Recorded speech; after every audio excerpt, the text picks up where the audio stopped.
Tout savoir en 60 minutes. Voici En 60 minutes avec Céline Lebel.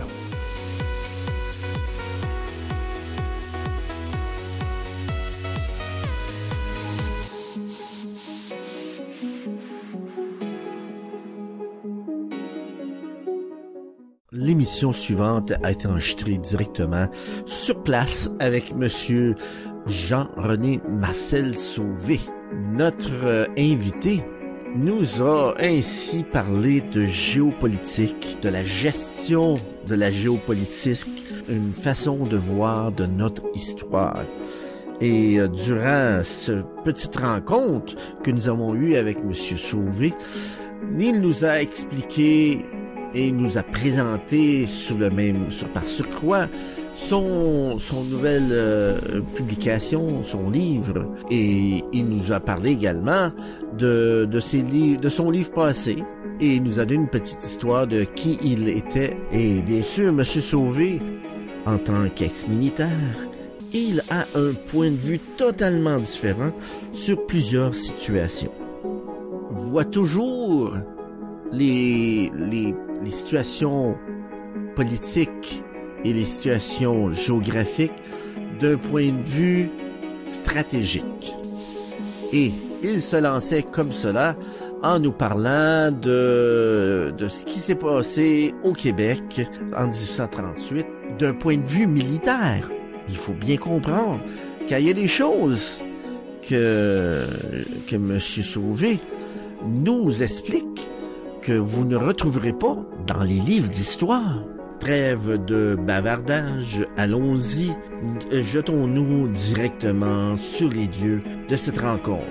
Normalement, nous recevons un invité. Cette fois-ci, c'est l'invité qui nous a reçus. Nous rejoignons ainsi Céline et son hôte, Monsieur Jean-René Marcel Sauvé, ex-militaire, auteur de nombreux ouvrages, en direct de Montréal.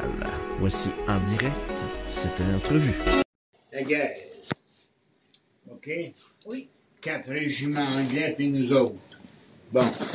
On se fait sa gueule comme on peut. OK? Bon. Il est arrivé un événement que les historiens n'ont pas noté. Puis ça m'a bien choqué, je leur ai dit. C'est qu'en plein milieu de juillet, alors que ça se battait à mort, là, à Montréal, dans le Carrefour, là, les Anglais ont ramassé 4 régiments. 4 régiments qu'ils ont déplacés vers le Saint-Laurent inférieur, vers le nord du lac Ontario. Ils ont tourné de bord, ils sont venus jusqu'ici, devant la rivière Niagara, puis devant la ville de Buffalo. Ils ont déployé le régiment pour se battre contre les Américains. Bon. Qu'est-ce qui est arrivé? Durham, je l'ai trouvé dans ses notes. C'est lui qui a ordonné ce mouvement-là. Parce que Durham était froid. Hein? Ils n'étaient pas une telle chose. Ils savaient qu'on n'avait pas aucun poids, qu'on ne représentait rien. Mais ils savaient, par exemple, que ce qui se passait ici, là, vous voyez ici, là, le vallée de la Mohawk, entre les Catskills dans New York, et puis non, ça c'est les Adirondacks, puis les Catskills, puis les Appalaches. New York, par l'Hudson, vallée de la Mohawk. Bon, regardez bien l'histoire. 1812, la guerre, les Américains envoyaient une armée vers le nord, puis une autre armée vers le Niagara. Correct? Les 2 armées échouent. OK? Ils se retirent. Alors, à un moment donné, il y en a un qui a eu une idée. Il a dit, au lieu de chercher à prendre le Saint-Laurent, par court-circuiter le Saint-Laurent, si on creusait un canal Là, je comprends. dans la vallée de la Mohawk, hein, Okay. on communiquerait directement de New York au Grand Lac sans passer par le Saint-Laurent, sans passer par le territoire anglais. Ils l'ont fait. Ben oui. Ça a été, dès le départ, le Erie Canal. C'était un immense succès. Immense. Ils n'en revenaient pas eux autres mêmes. Et puis, qu'est-ce qui est arrivé avec la construction du canal Buffalo, qui est au bord, là, qui est au bord du lac Ontario, là, ici, là, Buffalo a pris de l'expansion, de l'expansion, de l'expansion, puis Buffalo s'est mis à déborder par-dessus le Niagara. S'ils débordent par-dessus le Niagara, puis qu'ils prennent ça ici, là, les basses terres des Grands Lacs, les Great Lakes Lowlands, ça en est fini de l'Amérique britannique du Nord. Ça en est fini. Parce que, en conquête territoriale, vous saisissez les basses terres, le reste tombe seul. Bon. Nous autres, je ne sais pas ce qu'on aurait fait dans ce temps-là, mais les Américains auraient pris ça. Durham a vu ça. Il a vu ça, puis il a compris ça. Alors, en pleine guerre, juillet 1838, on est en train de se battre contre les Anglais. OK? On ne s'aperçoit pas que les Anglais ont ramassé 4 régiments, artillerie tout le reste, qui les ont emmenés ici pour les installer juste en face de Buffalo et déployés en face de Buffalo sur la rivière Niagara. On s'en est pas aperçu.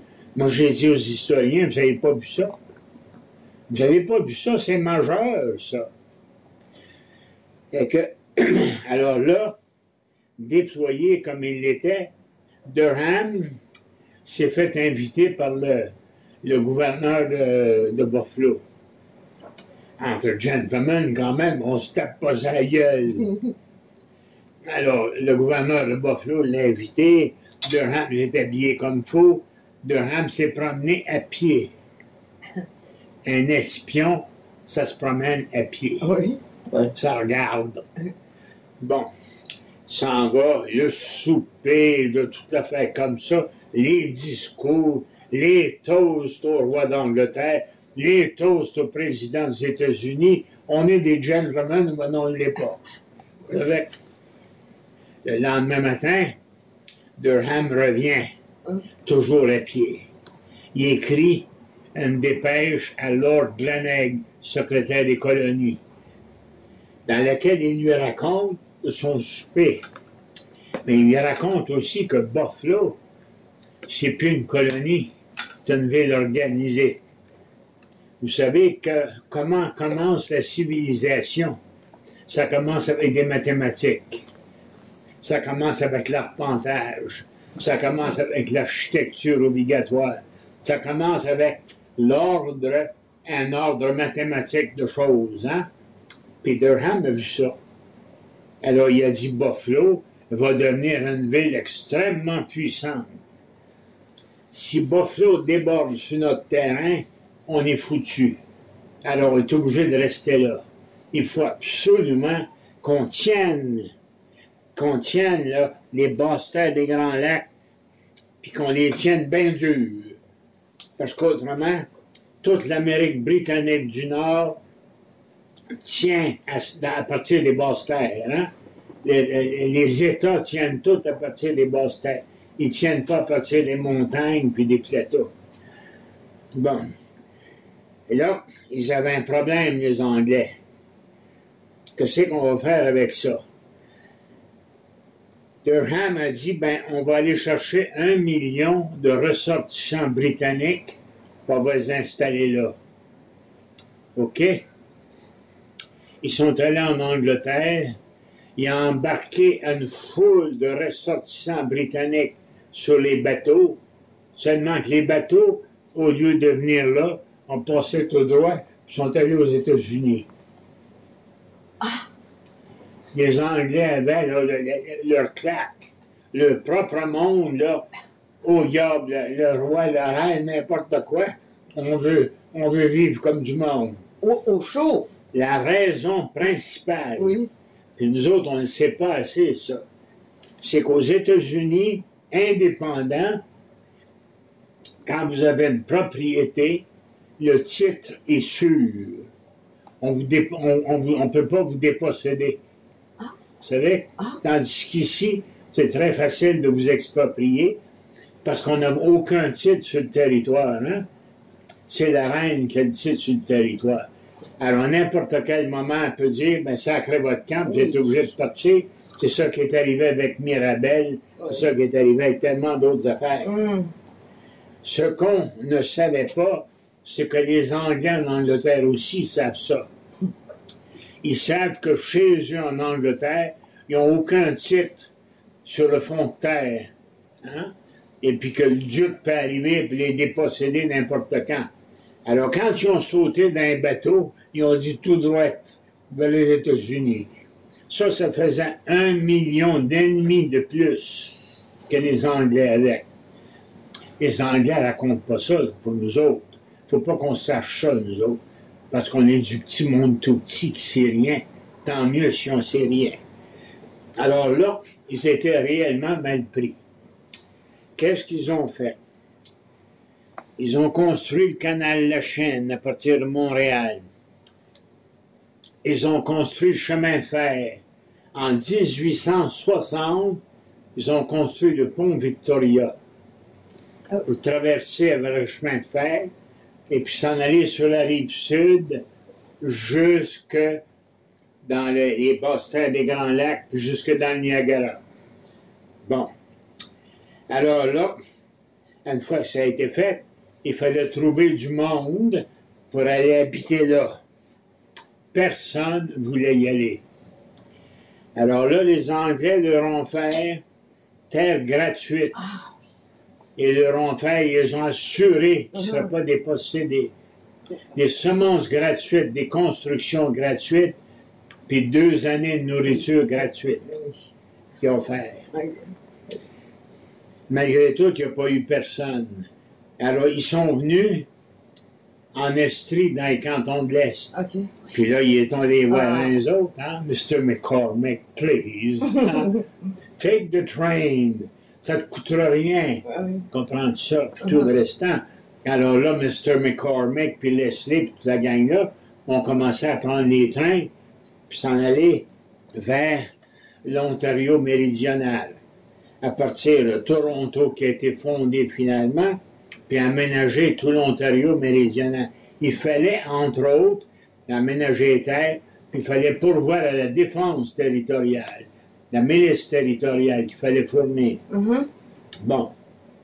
Quand ça a commencé, ça, ce mouvement-là, en force, il y a un homme qui s'en est rendu compte. Un homme. Monseigneur Louis Zéphirin Moreau. 4e évêque de Saint-Hyacinthe. Il a dit ça. Il a dit, sacre camp, on va acheter leur terre. C'est tout ça. Alors, c'est lui, en 1873, c'est lui qui a ouvert la première caisse populaire. C'est pas Desjardins qui a ouvert la première caisse populaire. La caisse populaire, dans les caves de la cathédrale de Saint-Hyacinthe, hein, pour acheter les terres de Mr. Leslie, tout le restant. Bon. 1873. En 1960, presque 100 ans plus tard, et on avait acheté 98% de ces terres-là, en 1960. Jean Lesage, qui a été élu à ce moment-là Premier ministre, il dit « Maintenant, nous pouvons parler de l'État du Québec. » Oui. Ames & Company, ils ont fermé la gueule. Il a dit « T'es pas dans une position, là, attends plus tard. » Alors ça, j'ai fouillé ça, j'ai visité le canal Erie de long large, je suis allé à Buffalo, je suis allé dans le sud, l'Ontario du Sud, puis j'ai bien vu ce qui s'était passé, c'est ça qui s'est passé, et c'est comme ça que nous autres, on s'est retrouvés à prendre le Québec. Hein? On a acheté des Anglais. Ça a continué quand la voie maritime du Saint-Laurent a été ouverte. Ça a continué à déménager, puis nous, on a acheté. Et c'est comme ça que nous avons conquis le Québec. J'ai fait une présentation de ça en Israël. J'ai dit, vous avez conquis Israël par achat, ainsi de suite, et vous êtes reconnus, nation et État. J'ai dit, pourquoi pas nous autres? Il n'y avait pas un mot à dire. Pas un mot à dire. Alors ça, c'est ma thèse principale, ça. Oui. C'est baveux au coton. Ça donne pas de chance à personne. Naturellement, les historiens n'étaient pas contents parce que je leur faisais perdre de crédibilité. Puis ils l'ont perdu, mais ils l'ont dit. À part de ça, je suis allé à une réunion d'historiens, puis ils ne savaient pas comment reprendre de crédibilité parce qu'ils avaient omis ces événements-là. Des événements qui n'ont rien de sensationnel. Mais c'est ça la réalité. Oui. Alors j'ai relevé ça. Et puis après ça, l'autre chose que j'ai relevée, c'est que nous ne sommes pas noyés dans une mer anglo-saxonne. Nous sommes périphériques. OK. Oui. OK. Nous sommes à la périphérie. Oui. La mer anglo-saxonne n'est pas là. Non. Ça, c'est des tout petites habitations. Okay. Elle est là, la mer anglo-saxonne. Le grand pouvoir anglo-saxon est là et nous sommes à la périphérie. Bon. Alors, qu'est-ce que j'ai fait dans ma moyenne sagesse? J'ai étudié les autres périphériques. C'est ça que j'ai fait. J'ai trouvé d'autres États périphériques. Tiens. Ah, OK, oui. Périphérique, le Danemark. Continue. J'ai fouillé, hein? Puis j'ai trouvé, en fin de compte, que les périphériques, non seulement ils survivent, mais ils jouent un rôle important dans l'histoire du monde. La Suède? Périphérique, la Suède. Alors, j'ai bavé tout le monde. La Hollande. Que je connais comme le fond de ma poche. Oui. Je suis allée. Périphérique. Et oui, ici, la Hollande, périphérique, par rapport aux axes de gravité allemands.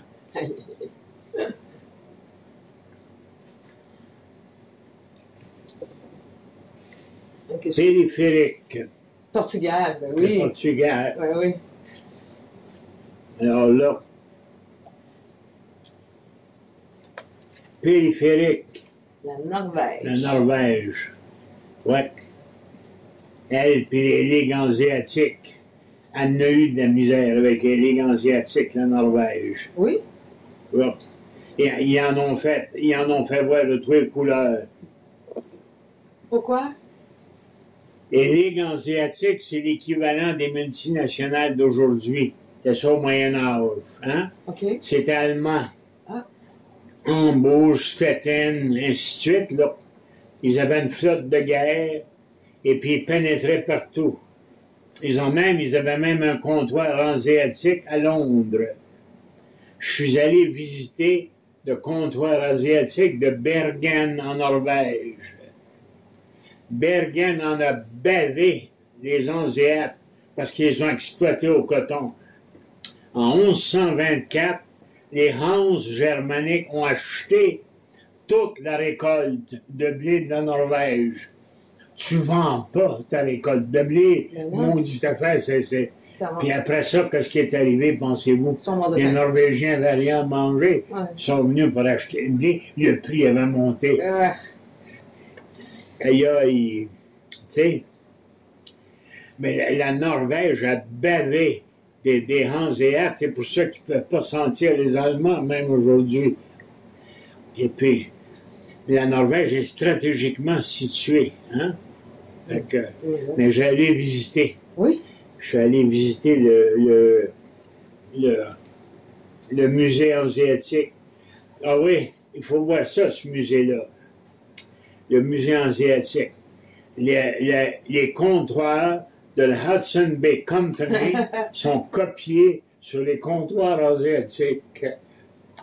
Les Allemands, le système d'organisation, le système de comptabilité que les Hans avaient mis au point, ben, les Anglais l'ont copié puis ont fondé la Hudson Bay Company avec ça.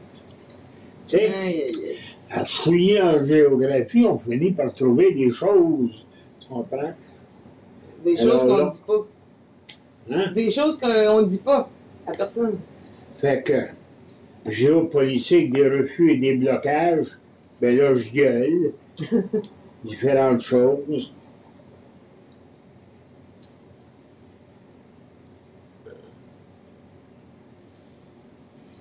Un peu.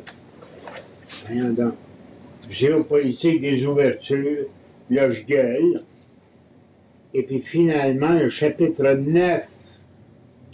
Faut pas l'oublier, celui-là. Le chapitre 9. Ça, c'est central en géopolitique. Les principes permanents de l'action. Ça, je n'ai jamais entendu. C'est pas une idéologie, c'est pas un système, c'est des principes. OK. Le principe se rapporte à la réalité. Ouais. Fait que, alors, c'est les principes de stratégie d'État qu'il faut suivre. Hein? Il y en a 13. Oh, je vais l'avoir. Oh. Ça, là, il faut que tout le Québec se mette ça dans le crâne. On n'ira pas nulle part tant que ça n'aura pas été compris. Comment ça va? Comment on va faire? Ça va être dur. Hein? Ça va être dur. Alors, je les explique ici. Quand quelque chose manque dans un gouvernement, vous pouvez toujours trouver le principe. Qu'est-ce que c'est qui n'a pas été suivi? Il n'y a pas d'idéologie là-dedans. Il n'y a pas de système. Mais non. Seulement des principes. Simplicité. C'est ça qui est particulier à la géopolitique.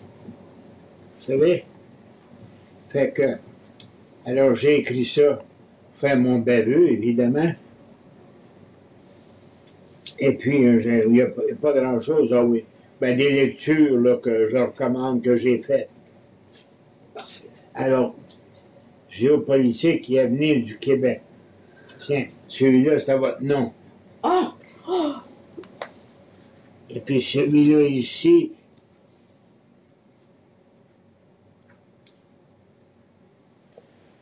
celui-là ici, tiens, celui-là est à ton nom. Bon.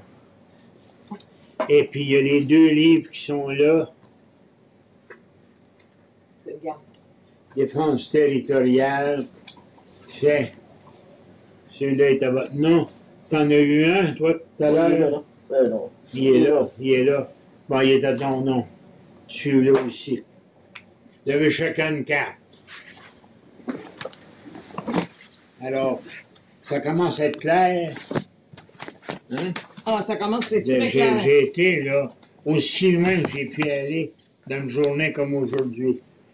Le territoire du Nord, là, c'est pas compliqué. Il n'est pas écoumène Oui. dans le sens géopolitique du terme. On peut pas On n'a cultiver. pas besoin de se casser la tête. Non. À mesure que nous développons nos routes, on le prend et on l'intègre. Puis on intègre les populations autochtones. On leur donne un nouveau genre de vie, tout le restant. Je me suis proposé, je suis allé en Finlande une fois. Je me suis proposé d'y aller une autre fois, de prendre le train de Helsinki à Rovaniemi en Laponie pour aller voir comment le statut des Lapons s'est organisé. Puis c'est toujours la même histoire, hein?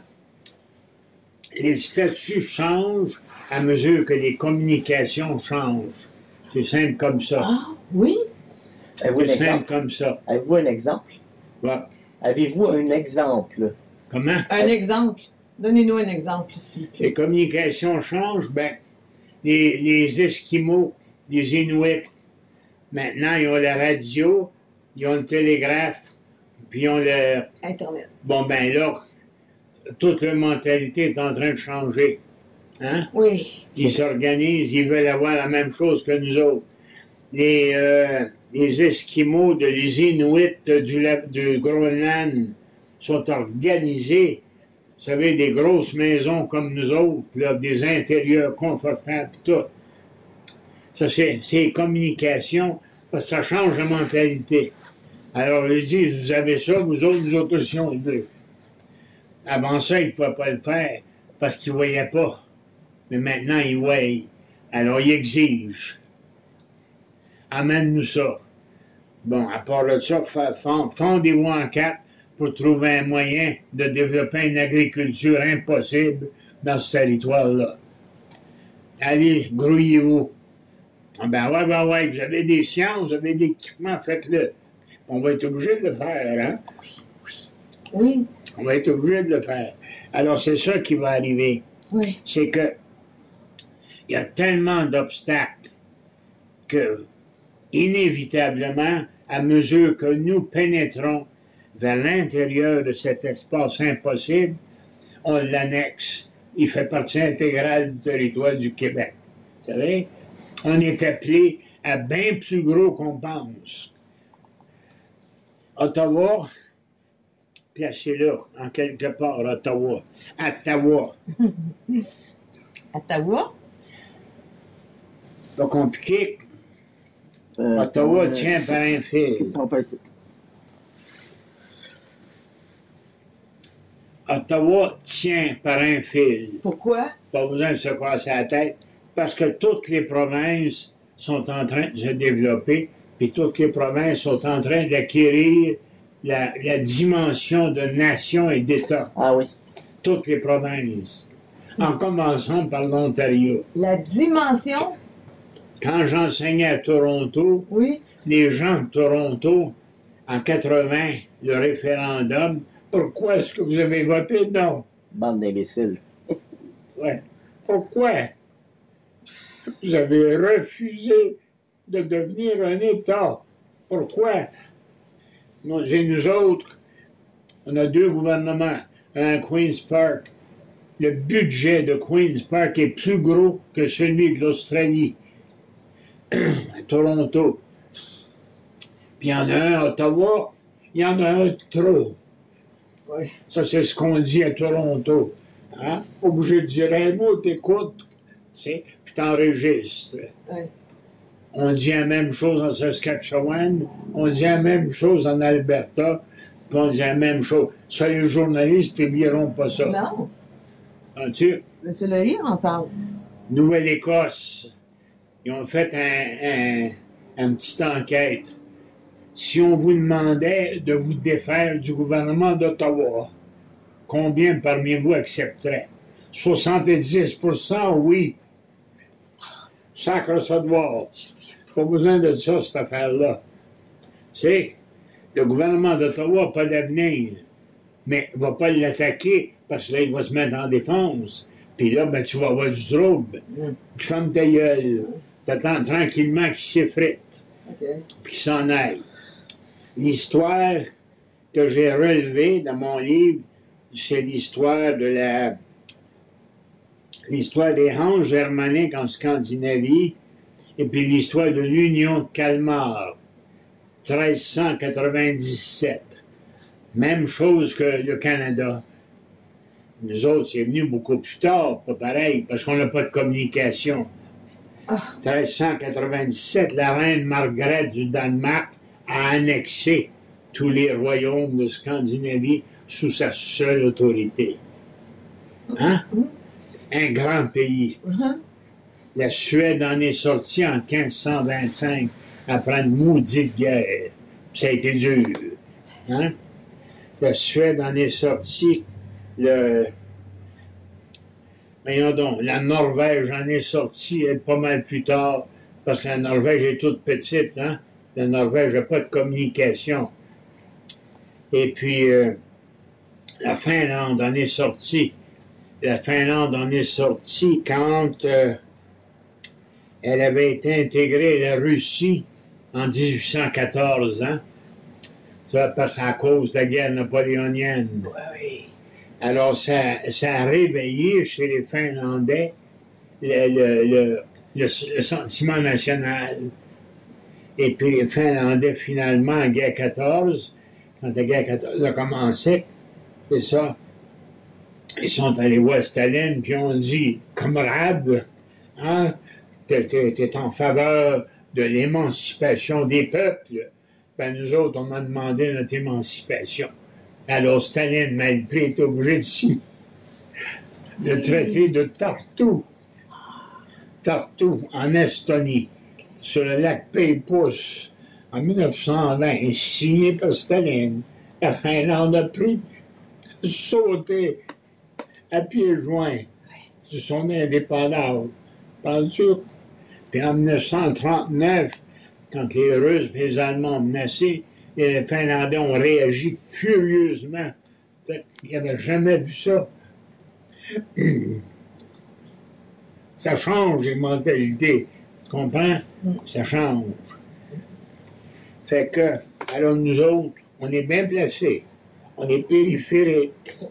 On n'a aucune raison de commencer à nous penser comme inférieurs, puis comme soumis, plutôt de restant. On se prend en charge. Bon, t'as pas d'objection, hein? On se prend en charge. Oui. On se gouverne seul, OK? On va se torcher tout seul. On n'a pas besoin de toi pour nous torcher. Fait que, c'est vulgaire, mais ça dit ce que ça dit. Alors, c'est ça à peu près, là, que l'introduction géopolitique. C'est ça. C'est avec ça. Mais c'est très difficile de répandre ça parce que le monde n'a pas cette mentalité-là. Il y a encore une mentalité de défaitiste. Hein? Ah, c'est ça qui... C'est Ouais. tout ça que vous vouliez exprimer en parlant de Robert Bourassa sur derrière votre ça. livre? Ouais. Vous parliez de Robert Bourassa derrière votre livre. C'est ça que Robert Bourassa a dit Ah ouais, c'est en ça. disant, avec sa phrase de dire qu'un Québec ne pourrait jamais devenir... Des affaires comme ça.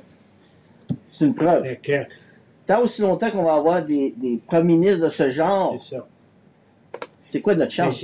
il faut tout changer la mentalité. Mais ça, c'est tout un job, ça. Ouais. Sauter la mentalité qu'on est vaincu, c'est pas vrai. C'est pas vrai. Mais non. Mais dans l'autre livre, là, Défense territoriale, puis je reprends ça, Bataille des plaines d'Abraham. Oui. La maudite bataille des plaines d'Abraham. Ils disent pas ça. Ils disent pas que l'armée anglaise s'est trouvée déployée devant un seul régiment, le Royal Roussillon, parce que tout le restant de l'armée était ailleurs. Ils disent pas ça. Ils disent pas que les Anglais sont rentrés dans Québec. Quand ils sont rentrés dans Québec, il n'y avait rien, il n'y avait personne, il n'y avait rien à manger, il n'y avait pas de chauffage, rien. Ils ont passé l'hiver là, ils ont perdu 3500 soldats morts de froid puis de faim. Ils ne disent pas ça. Non. J'ai appris ça en Angleterre. Ils ont dit, t'es-tu déjà demandé pourquoi, quand il s'agit d'envoyer un Britannique à Québec, il ne veut pas y aller? Fait trop frais. Hein? On gèle. Ils vont geler à mort, Oui. rien à manger puis Ouais. geler à mort. Ils veulent pas ça, les autres. Non. À New York, c'est chaud, il fait chaud, c'est plus qu'on est bien. On va aller à New York, hein? On va aller en Floride, tout ça. On va devenir citoyen américain. Puis si l'Angleterre cherche à reprendre, on va se battre du côté américain.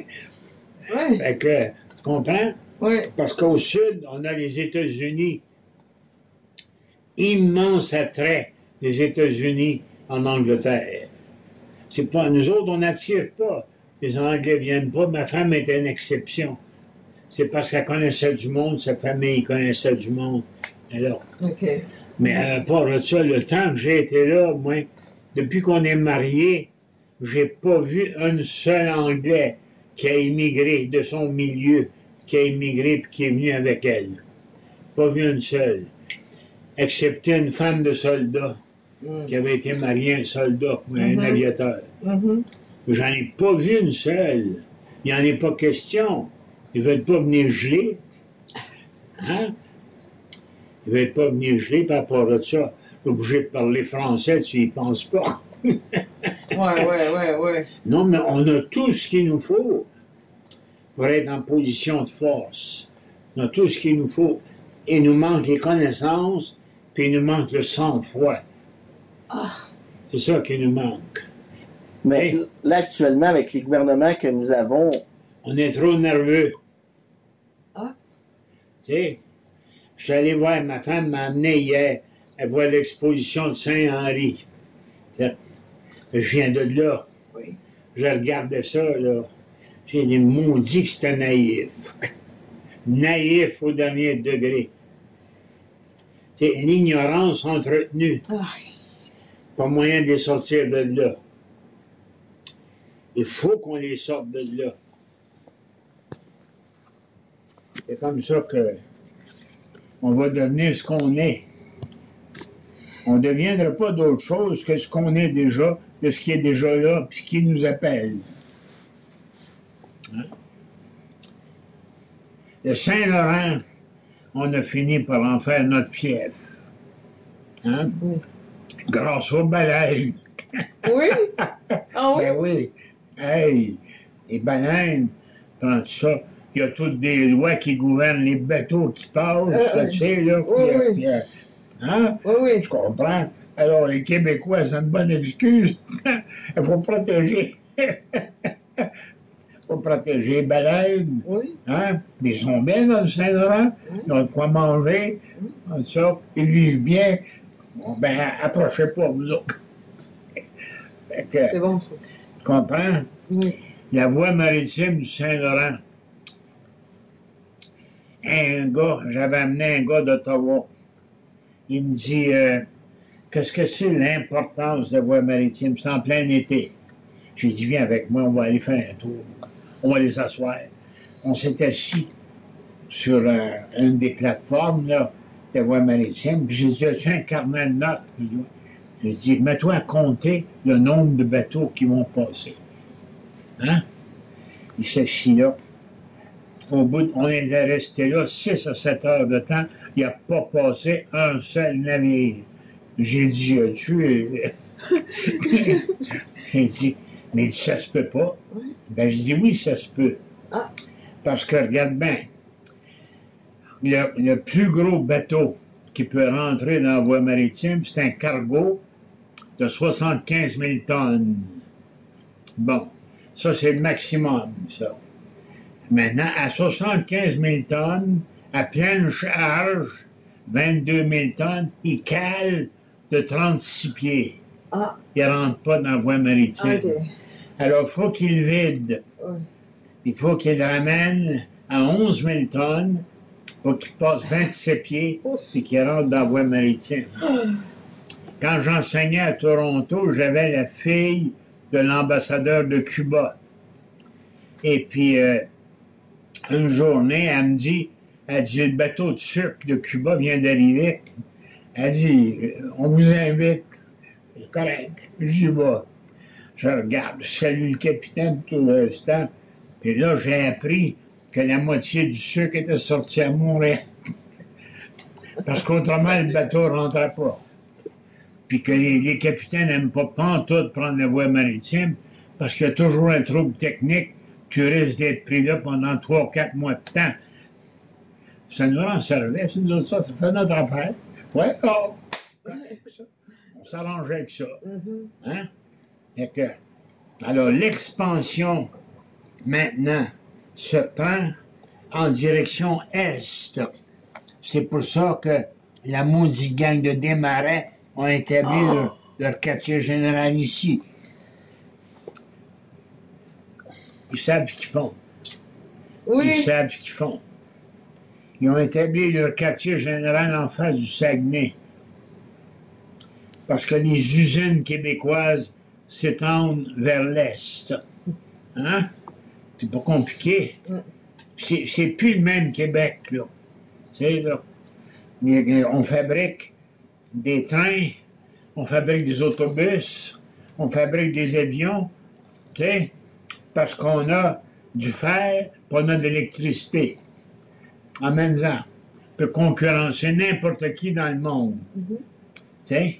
Alors, qu'est-ce que c'est qu'on a à faire, les peureux? Ah ouais, ils foncent. Regarde les maudits des marais, ils n'ont pas peur. Eux autres, ils foncent. Tu sais? Fait que, alors, l'expansion québécoise s'en va vers l'Est. Hein? La population augmente. La ville de Québec alentour dépasse 1 million. C'est ça qui est géopolitique. C'est ça qui nous arrive.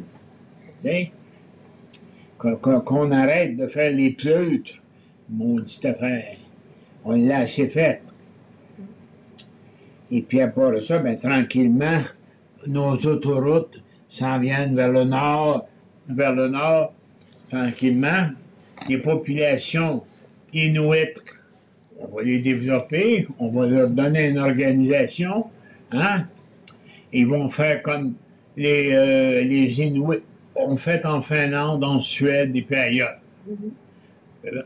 Ils sont citoyens à part entière, ils gagnent de l'argent. Ils vivent bien. Donc, pas besoin de se casser la tête. Non. Parce que c'est pas compliqué. Le Saint-Laurent est à nous autres. On l'a. On n'a pas besoin de se casser la tête. Qu'est-ce qu'on veut de plus? Qu'on se grouille. Qu'on arrête de faire les pleutres. Moi, j'ai l'autre affaire que je voulais vous montrer.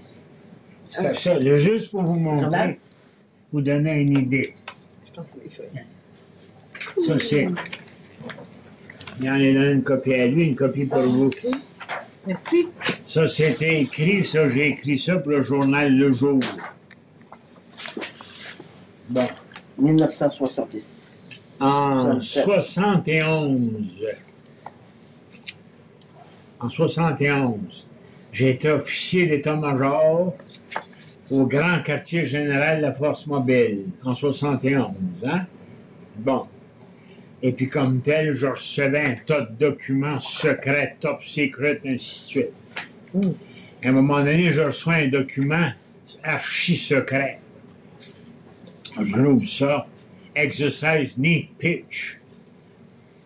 Un ordre général de préparation de nouvelles interventions contre le Québec après la crise d'octobre. Ah ben, j'ai ma maudite gang. Attendez un peu, vous autres. On va bien voir qui c'est qui va chier le dernier.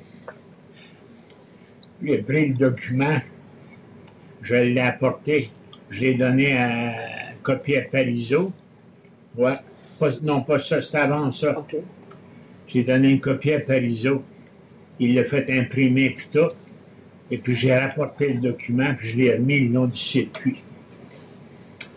Fait que mon évêque, mon Parizeau ont sorti ça le lendemain à la une, hein?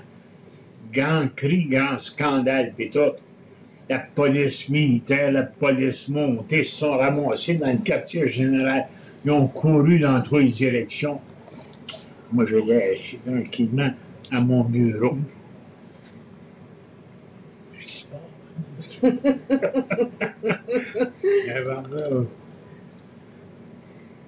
Correct. Fait que, à un moment donné, la police m'appelle puis me questionne. Ils ont dit, le document-là, j'ai dit, ce document-là, montrez-moi les dents. Je commence. Je dis, je l'ai pas lu. C'est pas vrai. C'était vrai. Oui. C'est qu'en le voyant, j'ai tout de suite vu ce qui se passait. Je dis, laissez-moi le temps de le lire, là. Et sacrifice. J'ai été plus méchant qu'eux autres. Ouais.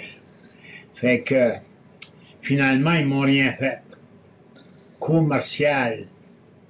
J'avais fait des arrangements pour aller chercher le docteur Telford Taylor l'Américain qui était procureur à Nuremberg. Hein? Fait que ce qui était arrivé, c'est que les officiers allemands qui ont été accusés de crimes de guerre ont dit comme excuse qu'ils obéissaient aux ordres. Et le tribunal a décidé qu'ils devaient obéir à leur conscience. Alors, ils ont été fusillés, toute la gang. Puis Tedford Taylor a dit c'est un maudit problème, ça, pour un officier de l'armée, un officier des troupes combattantes. Il dit n'importe où dans le monde où il y aura un officier qui se plaît avec ça, qui m'appelle, puis j'irai le défendre. Alors, j'ai dit OK, je vais demander le service de Tedford Taylor, je n'ai pas le besoin. C'est toi qui as entendu le nom? J'ai pas eu besoin. Après ça,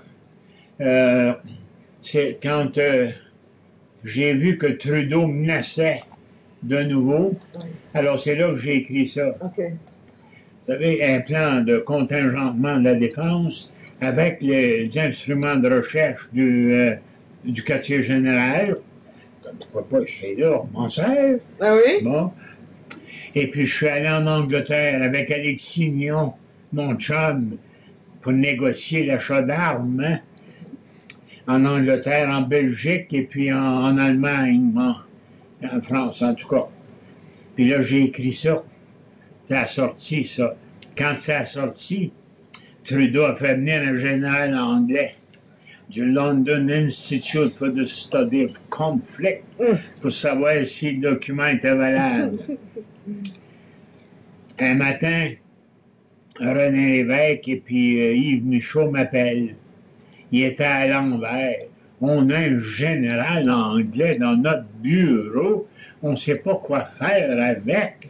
Ben, je dis, énerve-toi pas, là. Je dis, je vais m'habiller, je vais me mettre sur mon 36, puis je vais aller le chercher. Fait que je vais là. J'arrive là, le général était là. Puis j'ai dit, good morning, sir. J'ai dit, let's get out and have a pint together. Hein? Il dit, viens-t'en avec moi, on va aller prendre une petite tasse. C'est un général anglais qu'on prend ça tout de suite.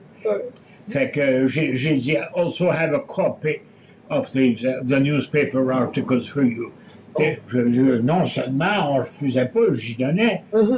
Fait qu'on s'en va s'asseoir au vieux Munich, on commence à trinquer. J'ai vu la face de mon Lévesque puis mon Yves Michaud qui tombait. Il avait peur, maudite affaire. J'ai dit, il n'y a rien à avoir peur. Sacrifice. J'ai dit, on est ici pour s'amuser. Hein? On va avoir du fun, vous allez voir. J'avais un char neuf à ce moment-là. J'avais un gros Buick neuf. Puis le bonhomme n'était pas habillé pour l'hiver. Hein? Il gelait comme une crotte. Alors, dans le Buick, fait que là, à un moment donné, il dit, il faut que je prenne le train parce qu'il faut que je m'en aille dans l'ouest de la ville chez des amis. Bon, j'ai dit, pas de problème, général, je vais aller vous reconduire. J'ai dit, I will drive you. Mon char confortable, tu comprends? Là, je l'emmène à Westmont, il y avait un Murray's, un restaurant, tu sais, de style anglais. On est rentré là pour souper. Soupe au pois, fish and jib, piece of apple pie avec ice cream, a cup of tea. Le bonhomme était au délice. Fait qu'entre-temps, tu sais, ce qui arrive dans ce temps-là, c'est que je vais te tirer vers du nez, puis tu peux me tirer vers du nez. OK, on n'ira pas plus loin que ça, mais on va se comprendre. Là, j'ai appris qu'il avait été aviseur pour le Shah d'Iran. J'ai dit, dans ce cas-là, j'ai dit, c'est vous qui êtes en arrière de l'achat par l'Iran de 5000 chars d'assaut de Chieftain anglais. Il n'a pas dit un mot, j'avais frappé juste. Oui. Ils n'ont pas tout reçu. Mais j'ai dit, mon général, j'ai dit, le Chieftain a une chenille très large. Puis l'Iran, c'est un pays montagneux. Alors, il n'est pas fait pour l'Iran. L'Iran se prépare à envahir la Mésopotamie, qui a des sols bas et des sols mous, hein? Alors, les gros chenilles larges passent là-dedans pour s'en aller jusqu'à Combramchard. J'ai dit, c'est ça, ça va devenir une vraie guerre, ça. J'avais frappé juste. Le général ne savait pas que je connaissais la tactique. et il le savait après. Là, il ne savait plus quoi dire. Là, tu sais, là, je l'avais pogné le culotte à terre. Alors, après ça, ben, je l'ai amené, puis j'ai pris mon temps pour rentrer, tu sais, parce que je voulais avoir d'autres choses. Oui. Et il me dit qu'il était allé à Ottawa, puis il était allé à Kingston, puis ils ont dit, quand on donne une promotion à un Canadien français, c'est toujours à un nouille qu'on donne une promotion, parce que une fois promu général, il va être inoffensif. C'est vrai ça. J'ai dit, dites-moi pas. J'ai dit, puis j'ai donné le nom que je connaissais. Oh. Ben, il dit oui. Mais j'ai dit, nous autres, on sait ça. On se demande comment ça se fait qu'ils sont là, eux autres, général, puis tout le restant. Alors, c'est des nullités. Ah oui. Ben, il dit, c'est comme ça. Ouais. Bon, ben, j'ai dit, c'est correct, ça. Fait que j'ai continué, puis j'ai tiré vers une couple de fois. Même le bonhomme était de bonne humeur, alors il parlait. Je l'ai amené jusque chez ses amis, il m'a salué, puis il est parti. Il m'a envoyé une copie de son rapport, dont le premier avait été envoyé à Trudeau. Puis ce qu'il disait, c'est drôle pareil, hein? Cet Anglais-là avait vu ça. Il dit, dans les conditions actuelles, il dit, vous savez, les plans de sauver, là, les plans de la défense de sauver, n'ont pas beaucoup de crédibilité au Québec. Mais ils ont dit, il dit à Trudeau, si vous continuez à menacer, là, Sauvé va avoir de la crédibilité. Puis là, vous allez avoir des problèmes. Parce qu'il dit, après tout, il dit, ce que propose Sauvé, c'est le même système qu'en Nouvelle-France. Il dit quoi? Il a vu ça, lui. Il a vu ça, que je m'étais basé sur la Nouvelle-France. Hein, parce que toute la logistique, hein, il faut connaître. Il faut toujours partir de la logistique. Fait que là, j'en revenais pas. Non. Alors, Trudeau, ce qui est arrivé après, c'est que Trudeau a déclaré en public qu'il n'est pas question de prendre les armes contre nous. Le grand quartier général de Saint-Hubert a été fermé complètement. Les édifices vidés, puis tout, là. Puis le quartier général, c'est devenu la mairie de Longueuil. Et puis, le quartier général de Montréal, 35-30 à toiture fermée, les édifices vendus pour faire des condos. Alors moi, j'appelle ça gagner une guerre sans tirer un seul coup de fusil. C'est la meilleure. Oui. Oui. Okay, mais il faut avoir du culot, par exemple. Hein? Il ne faut pas avoir froid aux yeux pour être capable de... Parce qu'aussitôt tu te trouves devant ces grands messieurs-là, si tu te mets à avoir peur, t'es fini. T'sais? Mais si t'es capable de regarder d'un œil froid, puis dire ah ouais, il parle, dis-moi ce que t'as à me dire. Oui. Oui. Mais il me l'a dit, il dit, je suis allé dans la réunion de l'OTAN, puis il dit, les Canadiens français généraux qui assistaient à ces réunions-là, c'était des nullités, ils ne comprenaient rien. Même qu'une fois, un général américain en avait dépanné un. C'était assez gênant quand même, hein? Alors, c'est ça. Il y a du travail à faire. Il y a du travail à faire. Moi, je suis rendu à 86. Combien de temps que je vais pouvoir travailler encore, là? Parce que là, il y en a un prochain livre qui sort, il s'en vient, là, d'une journée à l'autre.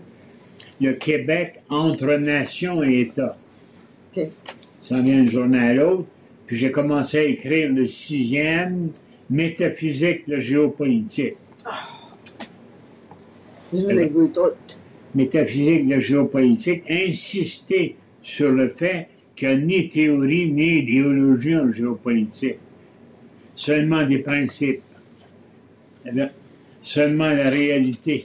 Oui. Et la réalité porte en elle-même le principe de sa propre transcendance, de son progrès. Ça, j'ai appris ça chez les Dominicains, avec des études sur saint Thomas d'Aquin. J'ai dit, OK, correct, on va faire ça. Alors là, je continue. Je travaille. Vous avez des étudiants aussi? Pardon? Vous avez des étudiants? J'ai des étudiants, oui, dont je m'occupe. C'est ça. Y compris un Français. L'Université de Rennes en Bretagne. Il vient de temps en temps. Un officier de l'armée française. J'en ai d'autres, l'Université de l'UQAM, qui viennent, que je les aide. Je les pousse, puis ils écrivent. Vous nous disiez tantôt que vous étiez connu, votre livre était connu. Ouais. Le livre, il commence à être connu.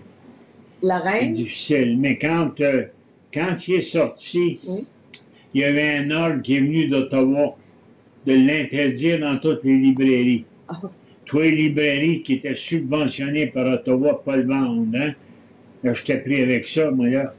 J'ai dit, ça va nous prendre combien de temps pour pouvoir dégager le terrain pour qu'on puisse faire quelque chose? Et ça a pris 20 ans. Oui? 20 ans.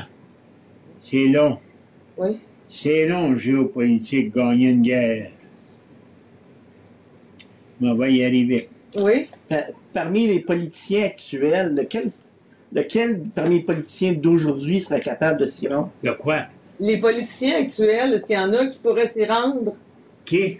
Dans les politiciens actuels, Ouais. qui voyez-vous qui est compétent ou qui pourrait se rendre à Je ne sais Ou pas. comprendre ça? comprendre la Je ne sais pas. Ça ne pas? Je ne sais pas. Je les connais pas. Je les ai pas suivis. Parce que ils vont venir d'autres. C'est pas eux autres, c'est d'autres qui vont venir après. D'autres qui ont eu une formation Oui.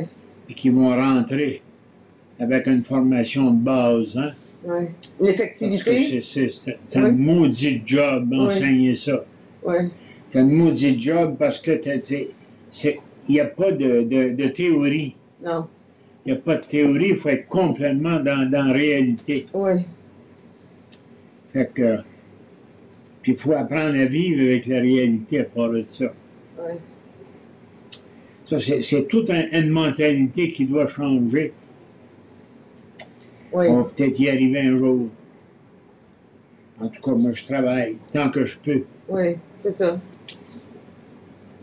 Malgré mon âge. OK. Donc, Alors, vous allez avoir la carte. Est-ce que Vous avez chacun une copie de géopolitique. Oui. Celle-là, c'est la tienne. Oui. Est-ce que vous croyez qu'on va... les provinces canadiennes vont se séparer avant? Comment? Pensez-vous que la Saskatchewan, l'Alberta vont se séparer avant, l'Ontario? Non, je ne pense pas que ça va arriver pas mal tout en même temps. En même temps. Ouais. OK. Ça va, parce que avant de faire n'importe quoi, les provinces regardent les autres. Où est-ce qu'ils font? C'est là.